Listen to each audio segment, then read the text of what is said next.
And then you come to this, and it's like, well, are we particles, or is it a wave? Yeah. It's both. And if we can be authentic with both, then we can meet as these exquisite individual expressions of being, which are individual, and different centers of consciousness, arising from the one field, the one wave.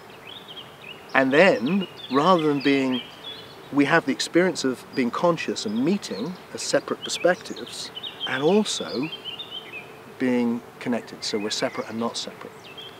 And when we're separate and not separate, that's when the love arises, it seems to me. When we get them both, that's love. You just feel, yeah, I love you because we are separate and not separate.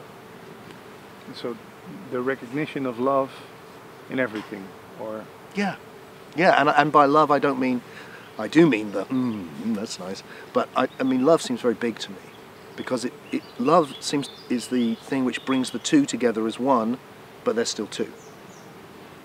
And it's like it's that dance or conversation or lovemaking. It's lovemaking, is a perfect example of it. So love exists on all these different levels, from sex to personal love to your children to your friends, and then there's this universal deep love, which is just for everything. Now that's not the same. It doesn't have that personal quality, because it's no personal relationship, but it has a universal quality, and it's still there.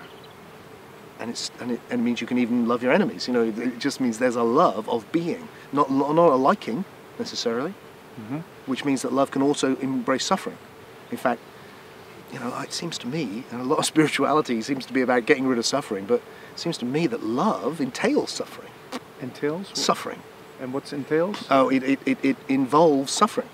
When I love my children, yeah, that and automatically means I'm taking a risk. Yeah. Which is, if I love them, and if they, if something terrible happens to them, I am going to suffer when they suffer, and I'm willing to take that risk for love. That's the only way to love, is to know that it's going to include pain. Yeah. Yeah. Yeah. And yet, what's happened is that in the West, a whole generation, and my generation, the generation before, started to wake up, looked around at Western spirituality, when this isn't going to do it. It hasn't got what I'm looking for.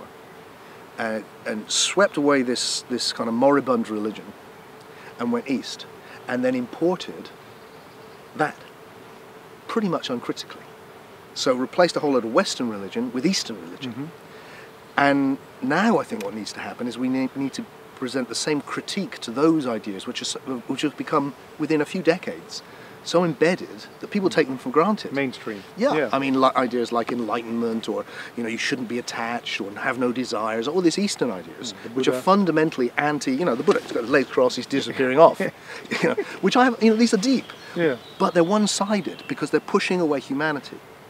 See, our humanity is attached. Our humanity does suffer. Our humanity doesn't have its legs up in the air; it has them down on the earth, and it pushes that away. Well, the whole myth of, look, if you do it enough and you're spiritual enough, you don't have to come back here. And you can disappear off the wheel and you're free and all of that. And so we've imported these ideas, and now we need to go through them and go, well, are they just perennial truths, or are they just one culture's way in, which may have some truth and may not? And when we come back then to the Western tradition, it's interesting, isn't it? Here's this guy in the East with his legs up in the air saying you can escape suffering. And then here's this guy in the West tied to a cross, suffering because of love. It's like, okay, so one's imminent, going, actually bring the love in and be willing to suffer, and one's saying, get out, because that's where it is. And my feeling is, look, it's both. Yeah. And if we have this paralogical approach, we can go, look, it's both of those. Love being, be loving, and that entails embracing the duality, loving the separateness, which means being willing to be human, but also being willing to see that back here, you are this profound safety, this being which is not caught up in any of this, which is already unattached. So this isn't attached, and this is attached. And this doesn't have to be not attached. This is human, but this isn't attached. And just to see them both, what I find is, for me, there's a great relief in that, because suddenly the way you already are is fine. You just have to notice something else. You don't have to make this impossible thing to become something you're not. will be a great title for your next book, Loving the Separateness. Loving the Separateness. Those 3 words. Yeah, that's very Include good. everything. Yeah, I hadn't thought of that as Yeah. a title. Thank you. Yeah. So what's the most heard question when you talk to people about this? What's the number one question people ask you? Ooh. Well, there's not an obvious answer to that question, because Is it always the big ego thing that I have to get rid of my ego? My ego is hurting me or stuff like that, or I have a big ego, he has a small ego. Is it stuff about that? What I find is with those things that really is that they kind of crop up without people noticing. I mean, I will actually talk about, look, I don't think this helps, and then I realise that people have got it, and then very quickly they revert to, there's something inside of me which is out to get me. Yeah, an enemy. Yeah, Yeah. because they've been told that. You know, Yeah. if someone says to you, which is often, you know, you should not be attached to your separateness, you should have no desires, you should stop thinking, you should not be attached, you should, and you inevitably are, then the voice in your head, which is your humanity, is your enemy. Yeah. And that's trying to get you, and it's stopping you reaching this. So now you're fighting it. You know, you had troubles before. You've got spirituality. Now you're fighting a civil war in your own head, Yeah. with yourself. Yeah. You know, and I suspect nearly all of us have been there because it's been so prevalent, that idea. Disastrous. You know, there isn't. And for me, the twist came when I suddenly realized that little voice in my head, which is going, no, that's my wisdom. Yeah. That's my intuitive wisdom going, you've spent 40 years, 50 years trying to be a human, don't let it go now. You know, it's going to die anyway soon, but just hang on to it now. Yeah. Be human. Yeah. And now it feels like, oh, thank you for keeping me here.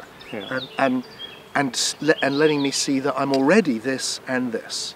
I don't have to let go. In fact, I would say, I can only recognize this profound oneness of the deep self, which is one with all, by appearing as this separate thing.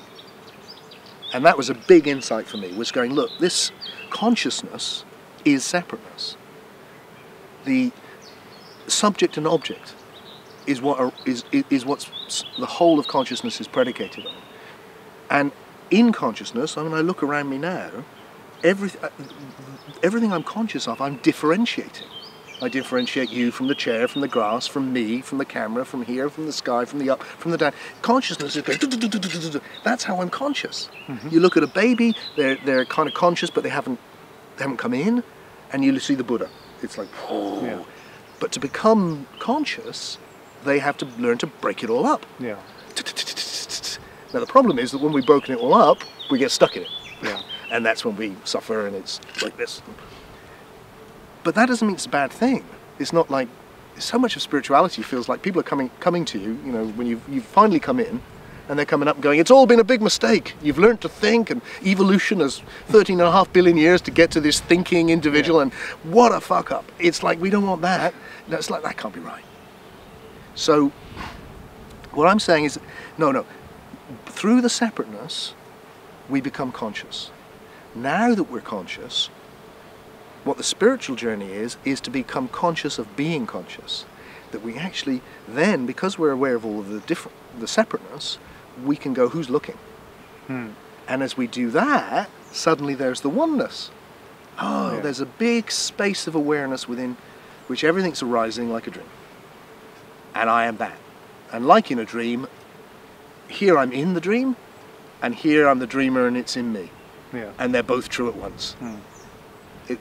Which is it? It's both of those. And here, I'm separate, and I'm experiencing the dream from one perspective, like you do in a dream. And then from here, it's all me. Yeah. And well, it's not all Tim, because Tim's part of it, but it's all what I am. And then you get this lovely sensation of, okay, so when I look in your eyes, I see the separate form, and which is individual and different. And that's why it's so attractive to me. And then what I'm connecting with through the eyes, I can't see. No. Your being. That's the being. And I'm this being that can't be seen looking, and you're the being that can't be seen looking. And then through the looking, the being, which can't be seen, which is out of this, is connecting with itself. So you sense. Fabulous. Yeah. You sense yourself in other other Yeah. appearances. Yeah, that we're separate and not separate. Yeah. And then there's that love or compassion or joy or whatever you want to call that. So when I shorten your message, could you say, don't fight the world, turn inwards? Well, I certainly would say, well, see, because I have this paralogical approach, you know, whenever I say one thing, I feel like I've got to say the opposite. So in one way, yeah, I'm saying don't fight the world. Don't fight what's in you. Just, it's fine as it is. But I also think there's times when you fight yourself. Mm-hmm. But you don't have to fight yourself to wake up to oneness. You may have to fight yourself to become a better person, to be better to your wife or your husband, to be a better father, to be a better friend, to be all of those things you may have to work on yourself. But to wake up to what you are, that's not, you don't have to do that. To wake up to what you are, that's already there. Yeah. And then when you do, and the way to do that, it is a kind of turning within, but it's also a coming out. Because the two go to, for me, the journey is paralogical. So there's self-realization, and then there's self-expression.